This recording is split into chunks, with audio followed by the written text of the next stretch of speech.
Fala aí, aqui é a Bia do Responde Aí. E hoje a gente vai falar sobre dependência linear. Antes de a gente começar a falar sobre dependência linear, vocês devem estar se perguntando o que é isso. Então vamos dar uma olhada nesse conjunto aqui, esses dois vetores. A dependência linear consiste da gente falar se o conjunto é linearmente dependente ou independente. E para isso a gente tem que se fazer a seguinte pergunta: será que a gente consegue gerar o vetor nulo a partir desse conjunto aqui, de forma não trivial? Vamos tentar fazer isso. Vamos montar uma equação. Bom, vamos montar uma combinação linear com esses dois vetores para gerar o vetor nulo. Então, a gente vai ter A vezes o primeiro vetor, um escalar, né, vezes o primeiro vetor, mais um outro escalar B vezes o segundo vetor, igual ao vetor nulo. Fazendo isso, a gente vai ter A na primeira coordenada, aqui é 0, 1. A, B vezes 0 vai dar 0, então a gente só vai ter o A. A vezes 0 vai dar 0 e o B vezes 1 vai dar o próprio B. Isso aqui igual ao vetor nulo. A única forma disso ser verdadeiro é se o A e o B ambos forem iguais a 0.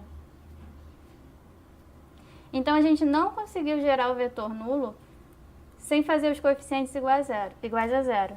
Então, nesse caso, a gente diz que o conjunto é linearmente independente, ou então LI. Da mesma forma, para a gente falar se um conjunto é linearmente dependente, a gente vai ter que fazer a mesma pergunta. Então, aqui eu estou com outro conjunto, com 3 vetores dessa vez, e aí a gente se pergunta, será que a gente consegue gerar o vetor nulo de forma não trivial? Vamos montar de novo uma combinação linear com esses 3 vetores. Então, vai ser A vezes o primeiro vetor, mais B vezes o segundo vetor, que é 0, 1, mais C vezes o terceiro vetor, que é 2, 2, igual ao vetor nulo. Fazendo isso, a gente vai ter A vezes 1 na primeira coordenada, mais B vezes 0 na primeira, mais C vezes 2 também na primeira. Então, a gente vai ter A mais 2C. Na segunda coordenada, a gente vai ter A vezes 0, vai dar 0, mais B vezes 1, mais C vezes 2. Então, vai dar B mais 2C. Isso aqui igual a 0, 0. Então, a gente vai ficar com um sistema, né? Porque a gente vai ter A mais 2C igual a 0 na primeira coordenada e B mais 2C igual a 0 na segunda.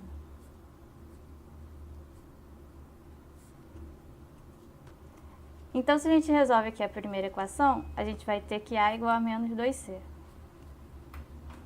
E se a gente resolve a segunda, a gente vai ter B igual a menos 2C. Então, a gente consegue achar valores de A e B e C diferentes de 0 de forma a gerar o vetor nulo. Basta a gente fazer A igual a B igual a menos 2C. Vamos fazer, por exemplo, com C igual a 1. Se a gente faz C igual a 1, o A e o B vão ser iguais a menos 2.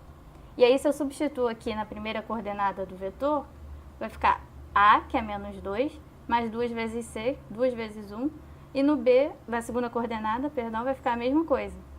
Fazendo essa conta aqui, a gente consegue gerar o vetor nulo. Então, a resposta para a nossa pergunta é sim. A gente consegue gerar o vetor nulo de forma não trivial, bastando fazer A igual a B igual a menos 2C. Então, nesse caso, a gente diz que o conjunto é linearmente dependente, ou LD.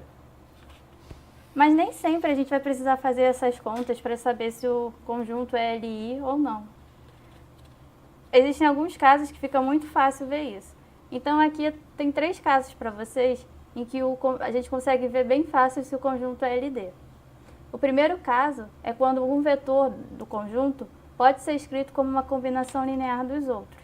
Por exemplo, nesse conjunto aqui, o vetor 4, 7 é 4 vezes esse daqui, mais 7 vezes esse daqui. Então, ele é uma combinação linear desses dois e o conjunto é LD.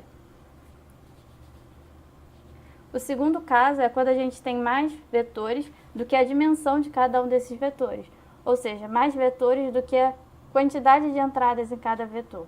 Aqui eu estou com um conjunto com 4 vetores, mas cada vetor tem dimensão 3, tem 3 entradas. Então, nesse caso, o conjunto é LD também. E o terceiro caso é quando a gente tem o vetor nulo. Quando a gente tem um conjunto que tem um vetor nulo, então com certeza o conjunto vai ser LD. É isso. Esse vídeo te ajudou? Responde aí.